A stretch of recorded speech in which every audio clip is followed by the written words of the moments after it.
처음엔 참 착한 며느리라고 생각했어요. 늘 웃고 잘하고 집안일도 척척. 그런데 그 미소 뒤에 제가 상상도 못한 계획이 숨겨져 있었죠. 시청해 주셔서 감사합니다. 좋아요와 구독 잊지 마세요. 처음엔 참 착한 며느리라고 생각했습니다.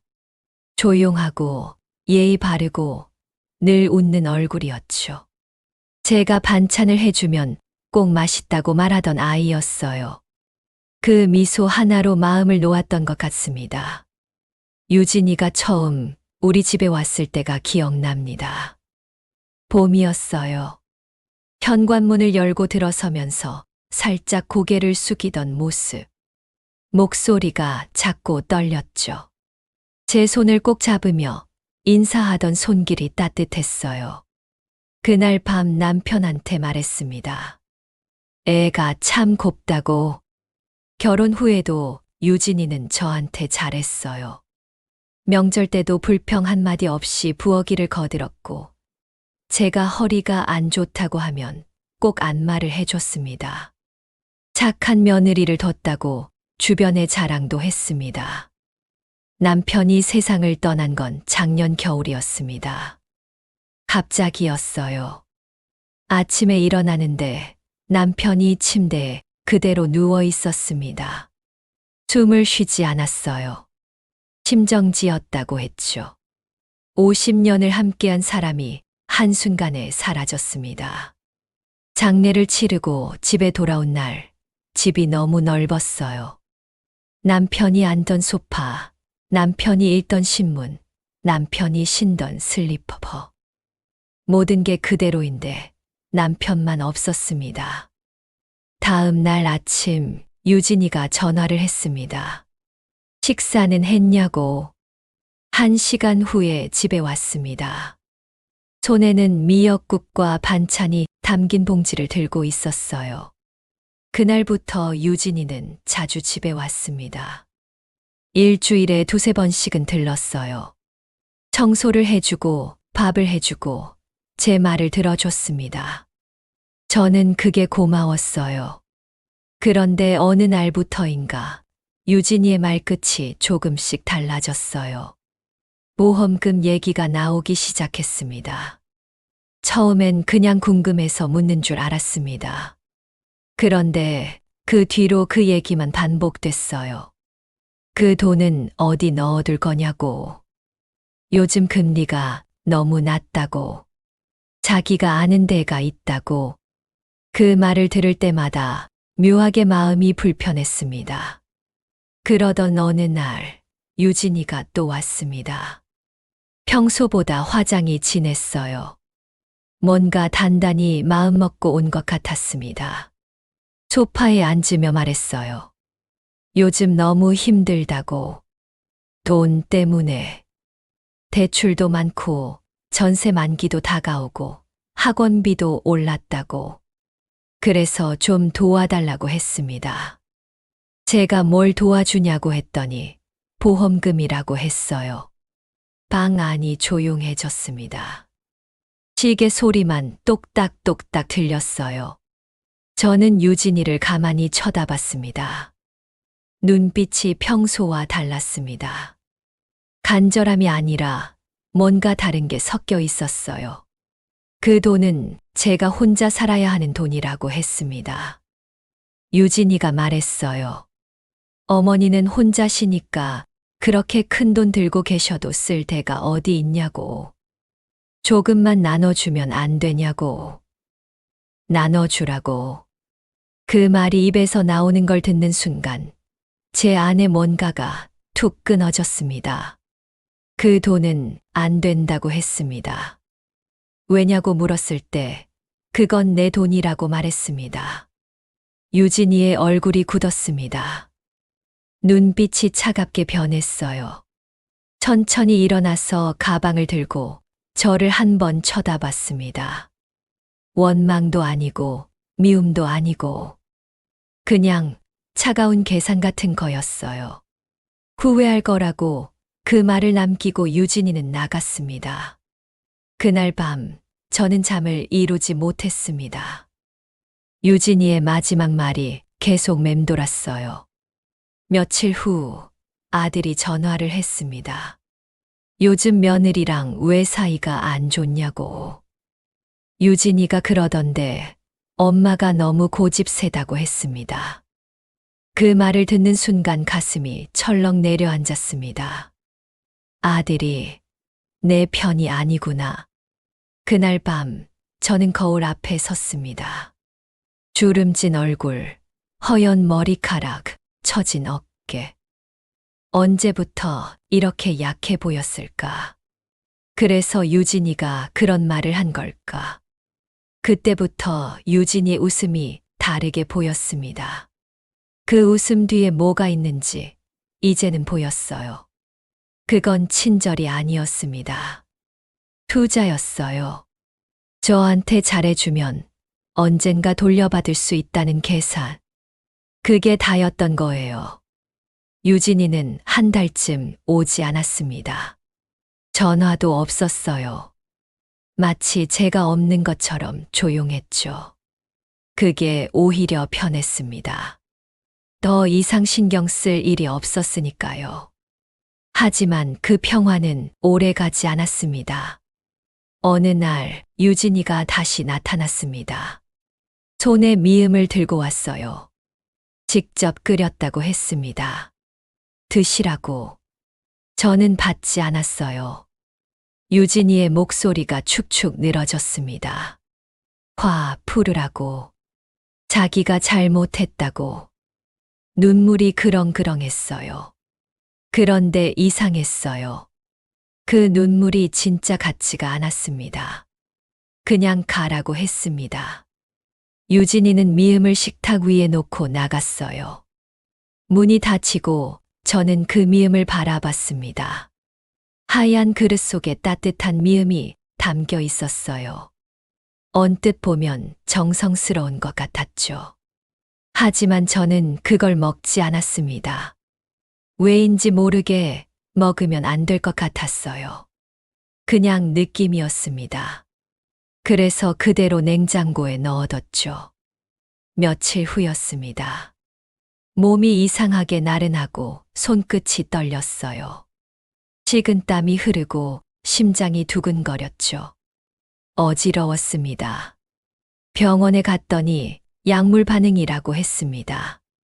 제가 먹던 약과 섞이면 위험한 약이래요. 그 순간 머릿속이 하얘졌습니다. 저는 약을 바꾼 적이 없었어요. 집에 와서 약통을 확인했습니다. 약 봉지가 바뀌어 있었어요. 약통에 모르는 약이 섞여 있었습니다. 그날 밤 저는 냉장고에서 미음을 꺼냈습니다. 냄새를 맡았어요. 이상했습니다. 뭔가 섞인 것 같은 느낌이었죠. 손이 떨렸습니다. 설마 그럴 리가. 하지만 설명이 안 되는 일들이 계속됐습니다. 전화를 걸었습니다. 유진이한테. 혹시 약 바꿨냐고 물었어요. 유진이의 목소리는 부드러웠습니다. 그럴 리 없다고. 어머니가 착각하신 거라고. 하지만 목소리 어딘가가 단단했어요. 그때 알았습니다. 이 아이는 이미 마음을 정했구나. 며칠 후 부엌에서 우연히 전화를 들었습니다. 유진이가 누군가와 통화하는 소리였어요. 어머니, 요즘 기운이 없다고. 이제 곧 정리될 거라고. 그 정리될 거예요라는 말이 귓가에서 떠나지 않았습니다. 가슴이 철렁 내려앉았어요. 정리라니. 무슨 물건도 아니고. 저를 정리한다고. 그 말이 제 안에서 계속 울렸습니다. 그날 밤 유진이 방 앞에서 또 다른 전화를 들었어요. 보험금이 생각보다 크더라고. 조금만 더 기다리면 된다고. 그 순간 모든 게 맞춰졌습니다. 미음, 바뀐 약, 그리고 그 전화들. 눈물이 났어요. 분노 때문이 아니라 허무해서요. 사람을 믿은 대가가 이거구나 싶었습니다. 착한 며느리라고 믿었던 사람이 제 목숨을 재산으로 계산하고 있었습니다. 그날 밤 저는 작은 수첩을 꺼냈습니다. 유진이가 건넨 약 이름, 날짜, 통화 내용 모두 적었습니다. 손이 떨렸지만 또박또박 적었어요. 이건 증거가 될 거라고 생각했습니다. 며칠 후 아들이 술에 취해 집에 왔습니다. 현관문을 열고 들어서면서 비틀거렸어요. 소파에 털썩 주저앉더니 말했습니다. 유진이가 요즘 이상하다고. 자꾸 엄마가 오래 못 살 것 같다고 그런다고. 그 말을 듣는 순간 제 안에서 마지막 끈이 끊어졌습니다. 아들조차 느끼고 있었구나. 유진이의 이상한 점을. 하지만 아들은 그게 뭘 의미하는지 몰랐습니다. 저만 알고 있었어요. 창밖으로 밤비가 내렸습니다. 빗소리가 창문을 두드렸어요. 저는 그 소리를 들으며 조용히 생각했습니다.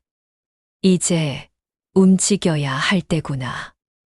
아침이 밝았습니다. 비는 그쳤지만 하늘은 여전히 흐렸어요. 저는 수첩을 가방에 넣고 집을 나섰습니다. 경찰서로 가는 길이었습니다. 발걸음이 무거웠어요. 며느리를 신고한다는 게 쉬운 일이 아니었으니까요. 주변 사람들이 뭐라고 할지도 걱정됐습니다. 시어머니가 며느리를 모함한다고 할까봐. 하지만 가야 했습니다. 이건 생존의 문제니까요. 경찰서 문을 열고 들어섰습니다. 담당 형사가 저를 맞았어요. 무슨 일이냐고 물었습니다. 저는 떨리는 목소리로 말했습니다. 며느리가 저를 죽이려 한다고. 형사의 표정이 미묘하게 변했어요. 반신반의하는 얼굴이었습니다. 수첩을 꺼내 보여줬습니다. 날짜별로 적힌 기록들. 바뀐 약 이름, 통화 내용, 미음을 가져온 날짜. 형사가 수첩을 넘기며 읽었어요. 표정이 점점 진지해졌습니다. 며칠 후 경찰이 집으로 찾아왔습니다. 유진이도 함께 왔어요. 유진이는 놀란 얼굴이었죠. 무슨 일이냐고 물었습니다. 경찰이 말했어요. 약물 관련해서 조사가 필요하다고. 유진이의 얼굴이 창백해졌습니다. 저를 쳐다봤어요. 그 눈빛에 당황과 분노가 섞여 있었습니다. 어머니, 이게 무슨 일이냐고 물었습니다. 저 정말 몰라요. 그러면서 눈물을 흘렸습니다. 하지만 그 눈물, 이제는 아무 의미가 없었습니다. 저는 조용히 말했어요. 내가 울면 내가 흔들릴 줄 알았냐고. 유진이가 말했습니다. 자기가 그럴 리 없다고.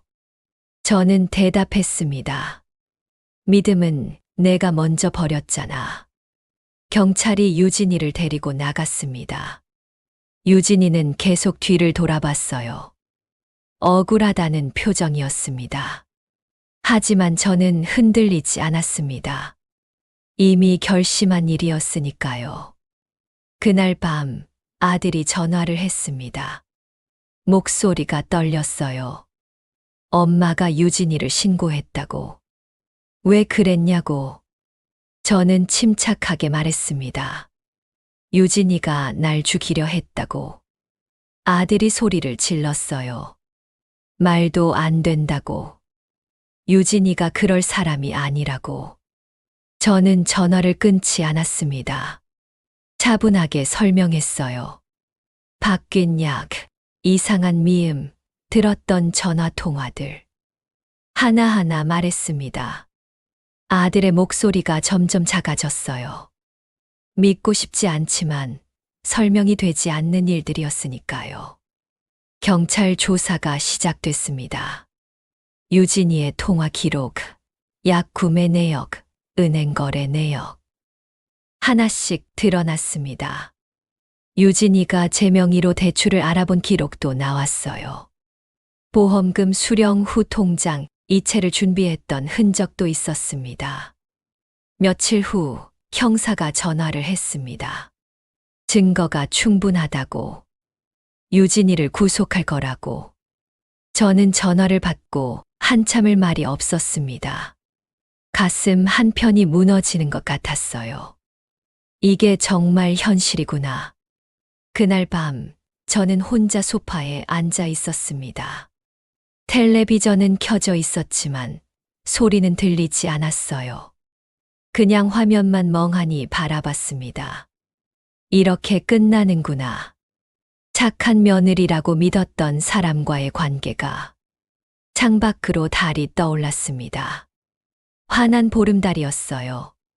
저는 그 달을 바라보며 생각했습니다. 이제 끝난 걸까? 아니면 이제 시작인 걸까? 유진이가 구속된 후 집은 더 조용해졌습니다. 아들은 저한테 연락을 끊었어요. 한 달이 지나도록 전화 한 통 없었습니다. 아마 원망하고 있겠죠. 자기 아내를 감옥에 보낸 엄마를. 하지만 어쩔 수 없었습니다. 저도 살아야 했으니까요.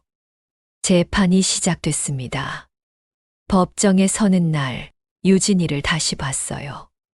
수의를 입고 있었습니다. 얼굴이 많이 수척해졌더군요.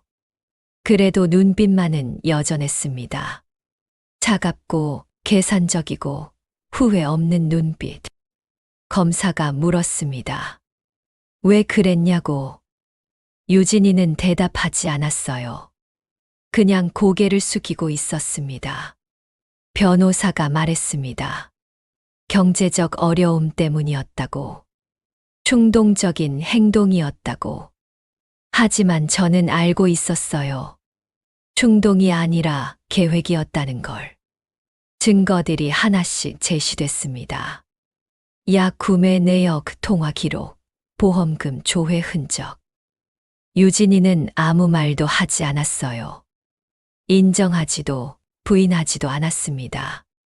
그냥 묵묵히 앉아 있었죠. 재판이 끝나고 나오는데 아들이 법정 앞에 서 있었습니다. 저를 보더니 고개를 돌렸어요. 그 모습이 가슴을 찔렀습니다. 내 아들인데 이제는 남처럼 느껴졌어요. 며칠 후 아들이 집에 왔습니다. 문을 열고 들어서는데 표정이 무거웠어요. 소파에 앉지도 않고 서서 말했습니다. 엄마, 유진이가 집행유예 받을 수도 있대요. 저는 고개를 끄덕였습니다. 알고 있다고.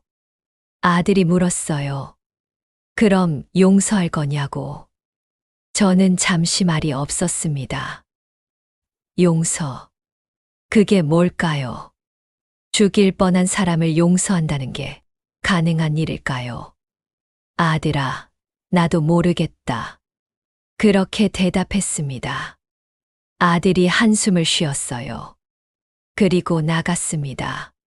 문이 닫히는 소리가 유난히 크게 들렸습니다.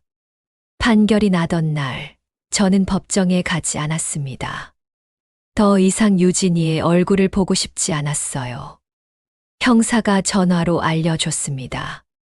징역 3년, 집행유예 5년. 생각보다 가벼운 처벌이었습니다. 전화를 끊고 창밖을 바라봤습니다. 봄이었어요. 목련이 피고 개나리가 피고 벚꽃이 흩날렸습니다. 세상은 아무 일 없다는 듯 계절을 바꾸고 있었어요. 그날 밤 현관 초인종이 울렸습니다. 문을 열었더니 유진이가 서 있었어요. 집행유예를 받고 풀려났나 봅니다. 얼굴은 여전히 수척했지만 눈빛은 달라져 있었습니다. 어머님, 유진이가 말했습니다. 죄송합니다. 목소리가 떨렸어요. 진짜로 떨리고 있었습니다. 이제야 후회하는 걸까요? 아니면 또 다른 연기일까요? 저는 문을 열어주지 않았습니다. 그냥 문틈 사이로 유진이를 바라봤어요. 유진이가 계속 말했습니다. 용서해달라고. 자기가 미쳤었다고. 정말 죄송하다고. 하지만 저는 문을 닫았습니다. 천천히, 조용히. 유진이의 목소리가 문 너머로 들렸어요. 어머님, 어머님, 그 소리가 점점 멀어졌습니다. 거실로 돌아와 소파에 앉았습니다. 가슴이 답답했어요. 용서해야 할까요? 아니면 이대로 끝내야 할까요? 저도 모르겠습니다. 그냥 피곤했어요. 시계가 째각째각 소리를 냈습니다.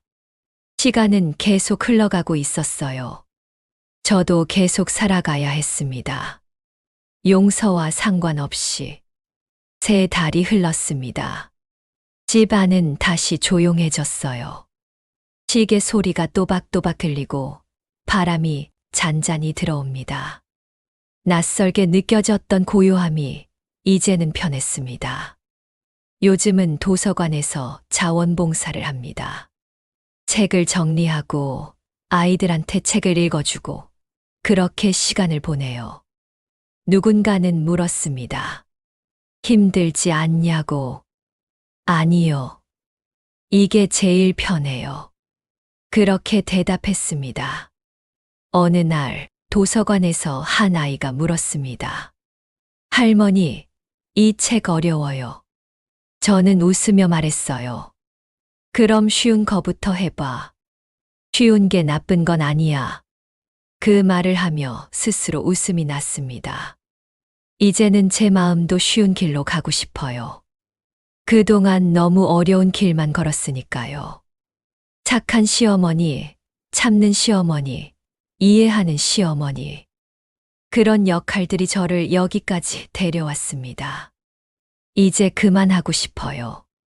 아들은 가끔 문자를 보냅니다. 안부를 묻는 짧은 문자. 저도 짧게 답합니다. 잘 지낸다고. 우리는 그렇게 조심스럽게 관계를 이어가고 있습니다. 예전처럼 돌아갈 수 있을까요? 아마 아닐 겁니다. 하지만 괜찮아요. 그게 현실이니까요. 이웃 박 여사가 물었습니다. 정옥 씨 며느리 불쌍하지 않아요? 감옥이라니?